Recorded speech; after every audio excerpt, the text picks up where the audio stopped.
when you came and you started playing and going to school, how did things start to evolve after that? Well, playing never happened because the U.S. didn't have a professional league. So I was trying to find this league that didn't exist, this ghost league. And it was kind of like a, perfect timing, universal timing, when my husband won the national championship in 2012. And I moved here I came to visit in the spring of 13. Okay. So in Italy, we don't use a lot of Google, especially 10 years ago. Now it's a little more common. But I was just looking for volleyball professional. A lot of his athletes end up playing in Italy. So his name, including the fact that he won, continued to come up. So I sent him a message and I was like, help volleyball Italy. And he said, you're too old. You can't play here. I was 22 at the time. I hadn't played my best volleyball yet. But it was interesting. That's how we connected. Then fast forward a couple years, I still lived in Houston. I had 3 jobs. I worked at Memorial Hermann. I was going to class. I was coaching in a middle school, and I was coaching in a club, a volleyball club. So I did, I had a choice to go to Ivy League schools or other schools that were very expensive. I didn't want to take a loan out. And one of my mentors, who was an uncle, he told me, why don't you go to the community college and then transfer into whatever institution you want? And I couldn't understand the concept. Say, what do you mean? You can still graduate from a major university having established your first 2 years somewhere else. That didn't make sense to me, but it made great business sense to me. I said, this is a deal. Why are people not doing this more? You get to spend $600 a semester compared to $250,000. And it just didn't make sense to me. So I did that. I started because I was, I cut a deal with my uncle. He paid for my schooling as long as I got all A's. And I was like, done.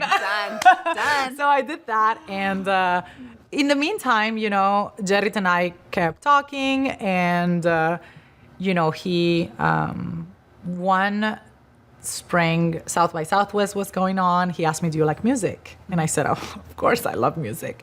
And he said, there is a festival here. It's a very, tech music and film. And I was like, absolutely, I'm in. I drove up that day. It was March 11, 2014. And we've been together since. It was a very, a no-brainer. And then fast forward 2 years, I had to make a choice do I want to go into the schools and I have to move away, or I moved to Austin. So we had briefly that conversation. And I applied to Texas. I got in. So he came to pick me up in August 2015, August 24th. And I moved to Austin that day and commuted one more semester between Houston and Austin. And now I've been here in Austin since 2015, since that day. Yep, graduated from the University of Texas and started my business, in conjunction with him as an idea. And then I took fully over the whole operations and everything in 2021. So that's been all that while playing beach. And that was, I thought I was done. I moved. I couldn't play volleyball anymore. But it was always a constant for me. It's something that I understand it. I've done it for a very long time. I think of it differently, and I think so does he. So we have very good synchrony when it comes down to volleyball. It's something that has been a happy thing for us always, with all the challenges that it brings. But it is something that I took on later as kind of like as a game. And then I got into it because it was a challenge for me coming from indoor to beach. I wasn't very good. And then I got the bug of it and I was like, okay, it's a challenge. I love it. So it is still what I do today for my mental health and what makes me happy. It's the only thing I do for me and me only. I dedicate, for my sanctuary, for my head, for my body. I love competing. I was one of those kids in school that you walk faster than me and I will walk faster than you. So that lays the foundation for how competitive I am, which is so silly because it doesn't, like I was going to beat everybody to class. I don't know what I was thinking, but it just fueled me to walk faster. Mm-hmm. So, So now I've been here for 8 years. Mm-hmm. Yeah, 2023, so 8 years. And we have established our roots here, especially living 11 years in Venezuela, 11 years in Italy. I'm on 10 years in the US. Mm-hmm. So at 11, it's going to be a moment. It's going to be a moment. I don't know, honestly. You're like, can I go past 11? I'm going to think about it, for sure. But it's been a journey. Sometimes I decompartmentalize parts of my life where I think they're chapters of a book that I don't know where it's going, but it's really, someone said one time to me, they're old. So the same uncle that told me about the community college and unveiled that pearl to me, he said, I would always ask him, he's way older than me, and I was always asking him on his birthday, so how do you feel? How does he feel? Oh my gosh, do you feel different at 65? Uh-huh. And his answer, I completely stole. I absolutely love it. And he says, I've never been 65 before. I don't know. Yeah. We'll see what 65 is going to bring or what it's going to look like. Mm-hmm. And I absolutely love that approach. We celebrate New Year's because it's a new year and blah, blah, blah. And we wish each other, I wish you joy and things and success. Mm-hmm.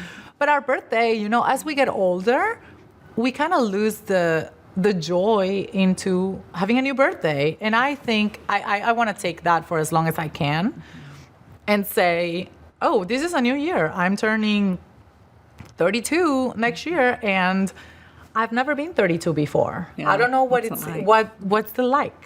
So I like that. I like that idea of it's not a secret we're all aging. It's not a secret. It's every day we wake up is a day less. It's not one more day. No, it's one day less in your allotment of days that you've been given. So thinking of that as a new adventure and seeing, whenever that adventure ends, it's done.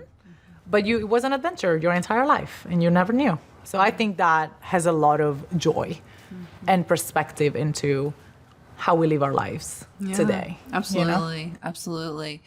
Wow. So whenever y'all got together, it sounds like it was immediate. You're so, oh my gosh, you're still so in love. Oh my gosh, it's so lovely. I know. It's so wonderful. I love it. You don't get that from a lot of people when you mention their husband or the way they met, but you're just glowing. So, it sounds like there was just this immediate connection. And yes. It was once you came to South by. Yeah, he showed me that being vulnerable is good. Mm-hmm. So that's where it started, right? I didn't mention this, but having been sexually abused for 10 years, developing an eating disorder after that as a coping mechanism for my emotions, and along the entire lifespan of those two things, being abused by your mom, I was just silent, I was silent and paralyzed when it came down to things that triggered me. And with him, it all came off. In a way, I came to the crossroads of, I need to tell him or I'm going to lose him. So I remember he was on a recruiting trip, and on January 27th, it was 3 a.m. here, and I picked up the phone, and he was waking up to go watch this girls practice. And I said, I need you to listen, and I don't just listen. So I went through my entire monologue, and my fear was I was going to be seen differently by him if I told him these things about me. And that was the first time ever that I said anything to anyone. And I was scared to be judged. I hung up the phone right after, and I didn't know if he was going to break up with me, if he was never going to want to be with me again, he was going to reject me, he was going to say, absolutely not.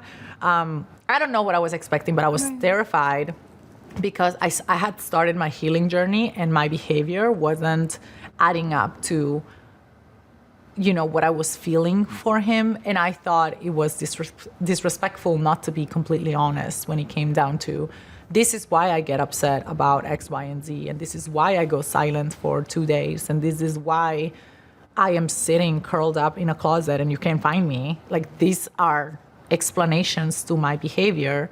This does not mean that I don't love you and I'm not invested in you. So we started working through that, and he showed me unconditional love, which confirmed it was a good choice for me not to go to medical school and move here to Austin, because I had never heard that, but I always yearned it.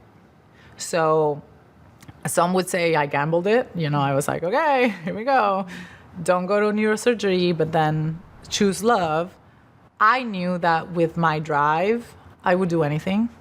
I didn't care what I would do. And I don't care what I do. I know once I make a choice, it's gonna happen. Some sort of way, it's gonna happen. Right. But I didn't know if I was gonna have that ever again. That opportunity to be with someone that didn't judge me, that was open to something different. I'm very different than anyone else that he's ever met, and he tells me all the time. So he was the first, person that fully, truly, entirely saw me. And I love that. Yeah, absolutely. Wow. And to experience that unconditional love, that you had been longing for.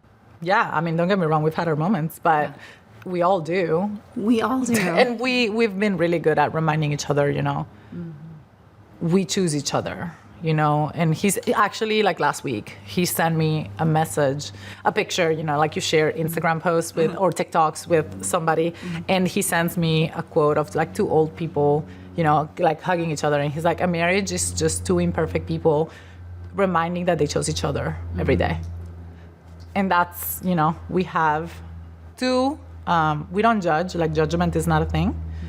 For us, we don't like to judge. There is always two sides of the story. And that applies to our lives, to our marriage, to his job, to mine. And also good people love people. And that's something that we live by every day. Yeah. Yeah. Oh, that's really powerful and refreshing to hear. Yeah.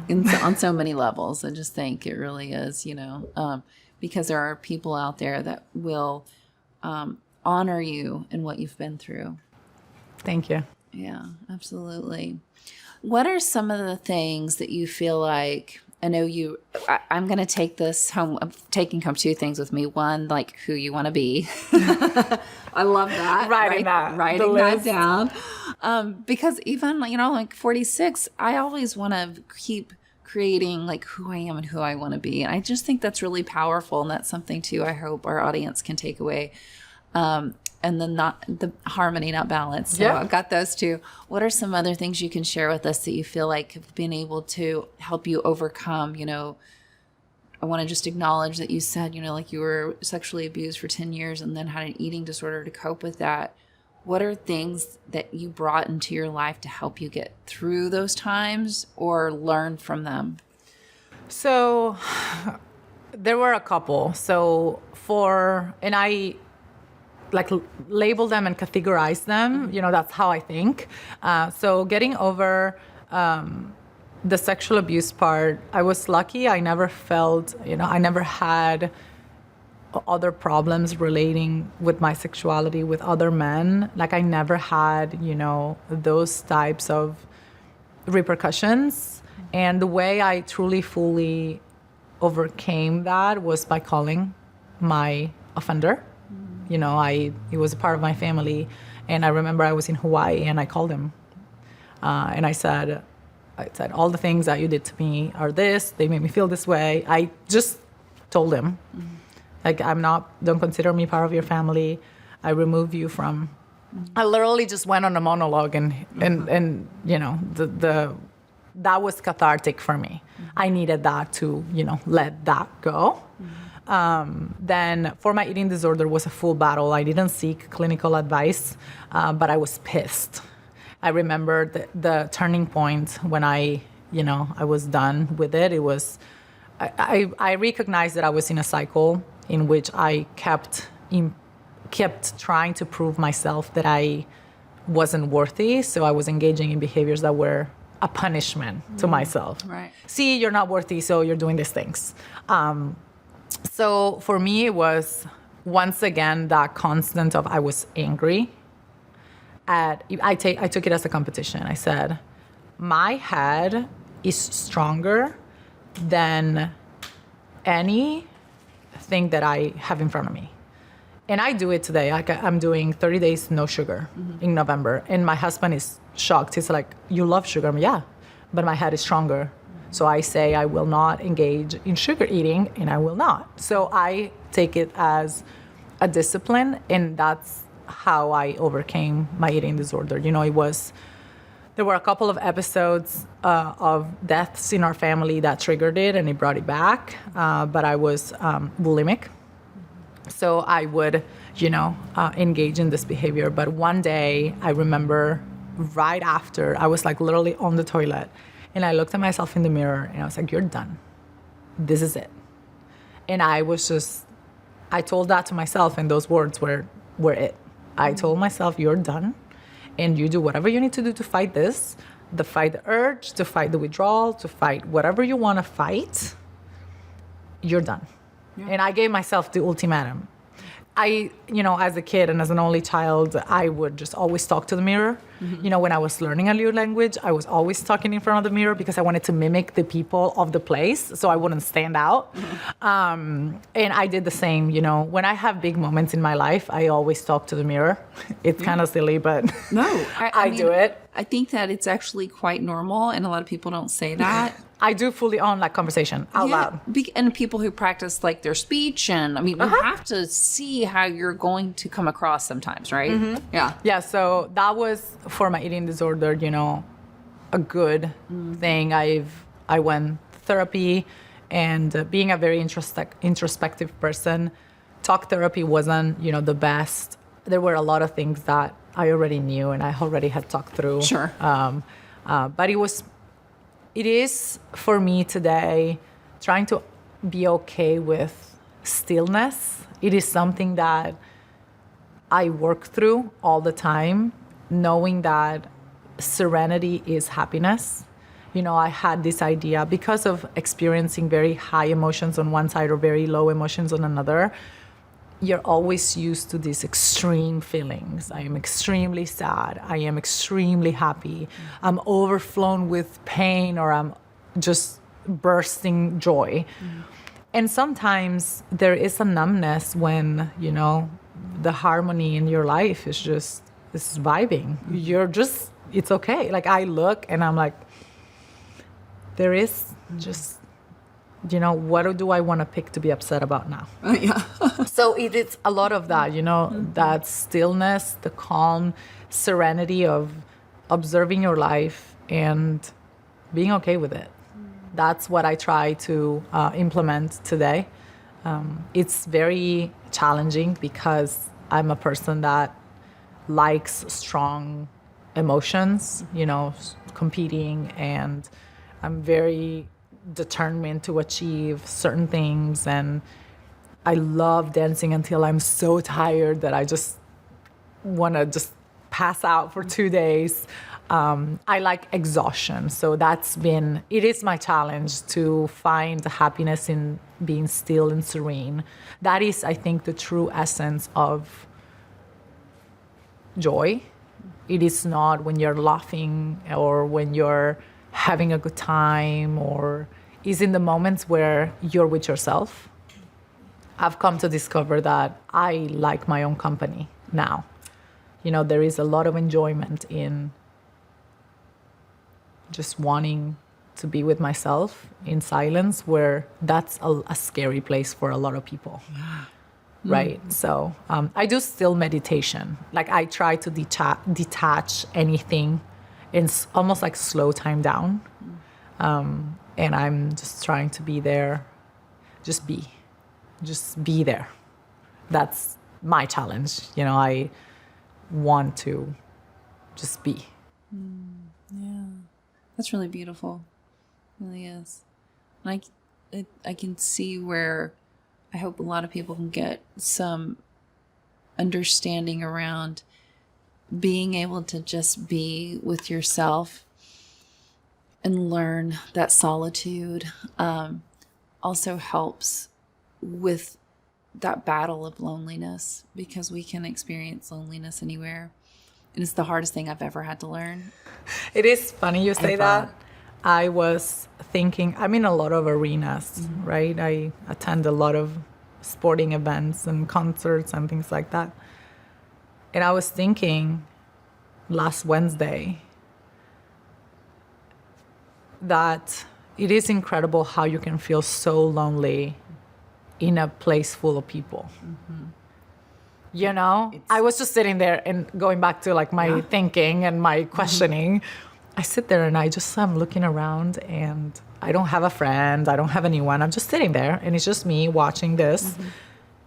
And I look around me, the place is sold out. Everyone's like screaming and like on fire. It's a really good game going on.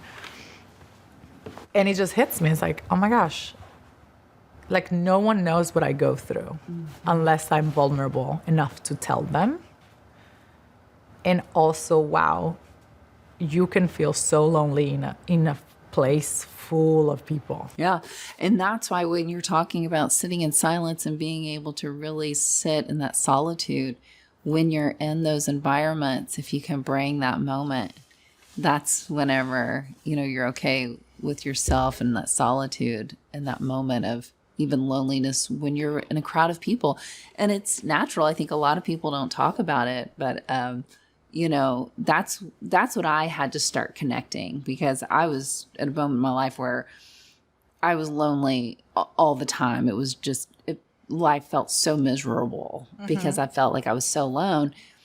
But it was learning to, be with myself, have fun with myself, like laugh with myself, love all these different things that, you think we have to have that external validation, what you were talking about earlier, when we can learn to have that internal validation, which takes time, and get in solitude and silence, which is where I really started to learn more about it as well. It really helps those times whenever life can feel overwhelming, but you're still feeling lonely. So yeah, I just appreciate what you're saying. It took a long time for me to get there. Yeah. I mean, I think, again, my story just validates that. I have very happy memories being in nature, being on my own, being in front of the ocean with water, with sand. So I have a lot of those things that were my happy memories. So for other people might be hiking or moving or doing things. For me, stillness, for me is finding a way of just be. It truly, because that's where it brings out of me how I'm really doing. That's how I do my check-ins with myself. It's in silence. It is in almost full-on paralysis. I just sit there and I am. It's a strange concept to describe, but it's what's fulfilled me the most of all the journeys that I've tried to embark. Is the one that just heals me the most constantly, because healing is not a thing that you finish. It's something that goes with you as you go with life. Right. It's just like working out. That's what I always try to say. Like, we always have to be working out. Our bones are going to get, deteriorate. I mean, it's just a part of life.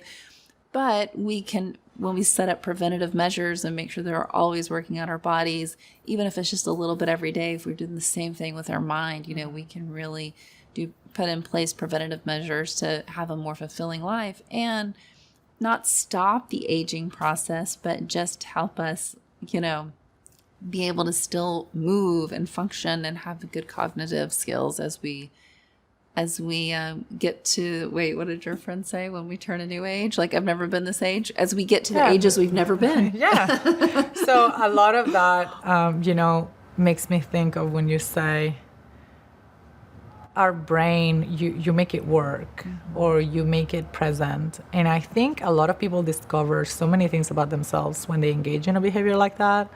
That's why I like it. No one else can come inside of you and discover you. You have to do that so that then you can relate to others how you are on the inside. And you can show others how you are on the inside. And I think that introspective work, it is done in moments where you truly are with yourself, because you might experience different things. No one else can experience those things for you. No one else can put a camera inside your soul and see what you're seeing or feel what you're feeling. And I think that makes each individual so unique. And that's what makes you who you are, whether you know it or not. And that's what makes me who I am. And that's the beauty of being a human being and having consciousness that can go into this adventure even when you're not moving or not going anywhere and taking a plane and traveling. You can travel still. And I do truly think that that's the only way we discover ourselves. And it saddens me that there is many people that go through their lives without ever experiencing that moment of self-awareness and just knowing who they are and what they like and what their negotiables, their non-negotiables, their values, their beliefs. And when those are challenged, you go back and you say, okay, do I believe this because it is around me, or do I believe it because I believe it? You know? Yeah, that's wonderful. Okay, Andrea, thank you again for joining us. Thank you for having me. Yeah, thank you for sharing your story and just being so vulnerable and giving us insight into what you've been through and also tips that you use to help support you in your life every day. So thank you. Yeah, absolutely. I want to thank Andrea again for joining us here at NUI. You can go and check out our story on NUI_community on our YouTube channel or on our Instagram. And you can go check out our website at getnui.com. Please go like, subscribe, share with your friends, you guys, because this is the way we get these stories out and we all support each other. Thanks so much, and we'll see you next time.